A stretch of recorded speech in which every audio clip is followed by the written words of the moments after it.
भोपाल के कटारा हिल्स इलाके में रिटायर्ड महिला जज की प्रेग्नेंट बहू ट्यूषा शर्मा ने फांसी लगाकर आत्महत्या कर ली। ट्यूषा की शादी 1 साल पहले भोपाल के वकील सामर्थ्य शर्मा से हुई थी। मायके पक्ष ने पति और ससुराल वालों पर मानसिक प्रताड़ना के आरोप लगाए हैं। ट्यूषा के भाई ने बताया कि शादी के बाद सब ठीक था, लेकिन नौकरी छोड़ने के बाद उसे ताने दिए जाने लगे। उसे नकारा कहा जाता था और छोटी छोटी बातों पर अपमानित किया जाता था। मंगलवार रात ट्यूषा ने परिवार को फोन कर बताया था कि वह भोपाल छोड़कर नोएडा लौटना चाहती है। कुछ देर बाद सास का फोन आया और मौत की खबर दी गई। पुलिस ने मामला दर्ज कर जांच शुरू कर दी है। और टॉर्चर करते बोलो समझ और टॉर्चर करता, गंदा गंदा बोलता, उसको गालियाँ भी दी हैं उसने। वो कभी उसे गाली नहीं सुनी, वो रो के बोलती मम्मी मेरे को बहुत टॉर्चर बात हुई थी उनसे? करता है। मेरे से रोज बात होती है और झूठ बोलता है। उसको आके अकेले में आके उसको कुछ भी बोल जाता है, गंदी से गंदा। उसकी मम्मी हाँ टुक टुक से आगे अकेले में आके कुछ भी बोल देता है। मैंने कहा तू अपनी मम्मी को बोला कर, तो मम्मी को बोलती मम्मी अम्मा ये ऐसे ऐसे बोल रहा है मेरे को। बोलती हाँ समर तुमने बोला है ऐसे। बोला नहीं मम्मी, मम्मी के सामने सीधा हो जाता है तो मम्मी बोलती नहीं ट्यूषा तुम झूठ बोल रही हो, समर्थ ने नहीं बोला, तुम गलत बोल रही हो। कब शादी हुई थी आपकी बेटी की? 12 दिसंबर को 12 दिसंबर को शादी हुई थी। अभी तो बहुत ज़्यादा वो करने लगा, बात नहीं कर रहा। 10-12 दिन हो गए 10 से बात नहीं कर रहा। रूम में भी नहीं, जब वो कल रूम में भी आई है तो बोले तू रूम में यहाँ पर नहीं सोएगी, जा नीचे जा। उसको भगा दिया, फिर वो रो रही है नीचे जाके मम्मी मेरे को ऐसे से बोल दिया है। और वो बताए वो ड्रग्स भी और मेरी लड़की पे मेरी लड़की को बोल रहा है। मेरी लड़की ने बोल दी पापा ऐसे ऐसे करता है, तो पापा ने उसकी मम्मी को फ़ोन कर दिया कि आपका बेटा ड्रग्स लेता है।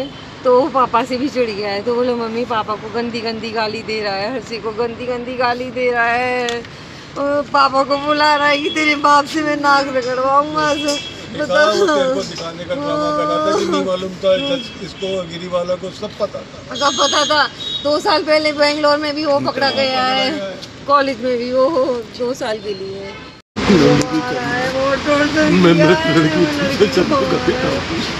सर क्या हुआ है आपकी बेटी के साथ? मेरी बेटी को कल रात को मैं बहुत कॉल करने के बाद में, हमारे कॉल करने के बाद में इन्होंने बताया कि चीज़ हम वहाँ से भागे आए हैं।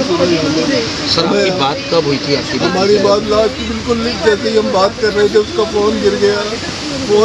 सब उसके हस्बैंड की आवाज़ हमें सुनाई थी। उसके बाद फ़ोन डेड हो गया। हमने चिंता में बार फ़ोन करा तो इन्होंने किसी ने फ़ोन नहीं उठाया। और आधे घंटे बाद फ़ोन उठा के पूछी है कि उन्होंने अपनी तरफ से फ़ोन भी नहीं किया कि नो मोर। उसके गले पे निशान है, उसके मारपीट के निशान है। उसको जो है तरह तरह के से प्रताड़ित बहुत पहले से करता आ रहा था। हम छोटी सी समय था, हमने कहा कि भाई कैसे भी मामला सुलझ जाए, ये लोग अच्छा से हो जाएं। पैसे मांगता था, हम पैसे दे देते थे।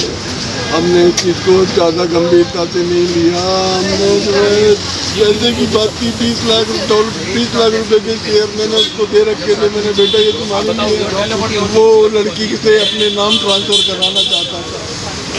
वो बहुत सारे लोग हैं सर। ये क्या आपको ऐसा लगता है कि पैसे के लिए उन्होंने हत्या की है? पैसे के लिए हत्या की है इन्होंने। ये ड्रग्स करता था लड़का, हमें नहीं पता था। ये 2 बार बेंगलोर में भी पकड़ा गया है।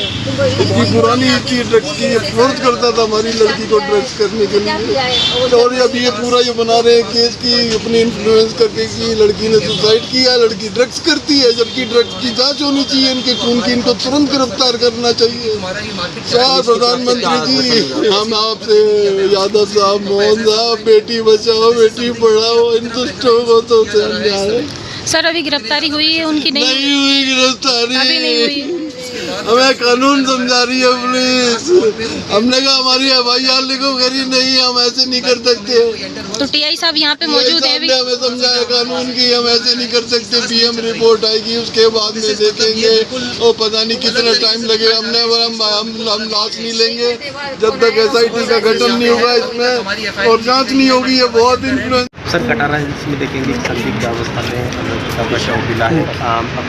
मृतका के परिजनों का आरोप है कि हत्या की गई है। अब तक क्या कुछ आपने देखा, क्या कुछ तथ्य मिले हैं? बागोली एक्सटेंशन से एम्स हॉस्पिटल से कल रात को सूचना आई थी अभी 10:20 पे एक महिला है बागोली स्टेशन में, जिसका नाम त्रिशा शर्मा है, उसका शव यहाँ आया है। उसको जब सूचना मिली तो हम लोगों ने मर्ग इंटीमेशन कायम किया और उसके बाद फिर घटनास्थल पर पहुँचे, घटनास्थल को सीज किया। FSL से सुबह उसका निरीक्षण करवाया क्राइम सीन से। बॉडी का PM हो चुका है और हैंगिंग के दौरान ये डेथ प्राथमिक तौर पर मालूम पड़ी है। अग्रिम जांच की थी, ये नवविवाहिता थी। 12 हैंगिंग नहीं है, हैंगिंग नहीं है, हैंगिंग नहीं है ये। आपने ये जब आपने दिसंबर में इसकी शादी हुई है, नवविवाहिता है। इसकी जांच ACP करेंगे और PM अभी हो गया है, शायद PM कमेटी बनाई आप लोगों ने, कोई जांच दल बनाया? अभी ACP जो नवविवाहिता की जांच TI नहीं करता है, ACP करता है। तो वरिष्ठ अधिकारी ही इसकी जांच करेंगे। घटनास्थल का भी क्राइम सीन से हमने करवाया था, वीडियोग्राफी भी करवाई गई है PM की और पूरी तरीके से पारदर्शिता बढ़ती जा रही है। और तुषा के परिवार कई आरोप लगा रहे हैं ससुराल वालों के ऊपर। हम अब जो जैसे स्टेटमेंट देंगे हम उनके स्टेटमेंट लेने के तैयार हैं। सर हमारा तो पुलिस के ऊपर भी आरोप है। सर एक पुलिस सवाल हो रहे हैं, यहाँ तटस्थ रूप से कर ही नहीं पर रही शव को लेकर कौन आया, और अभी जैसे हैं कि ससुराल पक्ष से सब लोग यहाँ पर गायब बताए जा रहे हैं। वो लोग कहाँ हैं? वो लोग आए थे सुबह, कुछ विवाद की और तब उनके पैर छुए गए सर पुलिस के द्वारा जब वो आए थे तो। सर सर मैं झूठ नहीं बोल रहा हूँ, मेरे पास रिकॉर्डिंग है सर।